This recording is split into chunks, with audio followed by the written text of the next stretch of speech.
जिल्हा परिषद आणि पंचायत समिती निवडणुकीत वळसंग येथे भानामतीचा अघोरी प्रकार आढळून आल्याने नागरिकांमध्ये मोठी खळबळ. जात तालुक्यातील 9 जिल्हा परिषद आणि 18 पंचायत समितीसाठी दिनांक 7 फेब्रुवारी रोजी अत्यंत चुरशीने मतदान होत असून सर्वच पक्षांच्या उमेदवारांनी मतदारसंघात प्रचाराचा धडाका लावला आहे.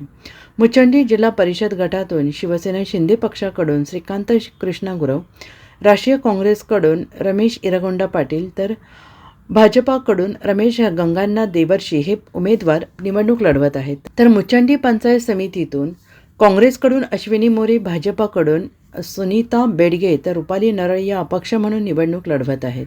मुचंडी जिल्हा परिषद आणि पंचायत समितीसाठी अत्यंत ईर्षेने आणि चुरशीने निवडणुका होत असल्या तरी या निवडणुकीत आपलाच विजय व्हावा आणि विरोधकांचा पराभव व्हावा यासाठी जसे जत नगर परिषद निवडणुकीत करणी भानामतीचा अघोरी प्रकार आढळून आला तसाच प्रकार नुकताच निवडणुकीच्या धामधुमीत तालुक्यातील वळसंग गावात एसटी स्थानक परिसरात आढळून आला आहे. भानामती म्हणून एका ताटात लाल रंगाच्या कापडात काळी बाहुली, मंत्र लिहिलेला छापील कागद, लिंबू, हळद, कुंकू, गुलाल अशा वस्तू आढळून आल्याने गावात मोठी खळबळ उडाली आहे.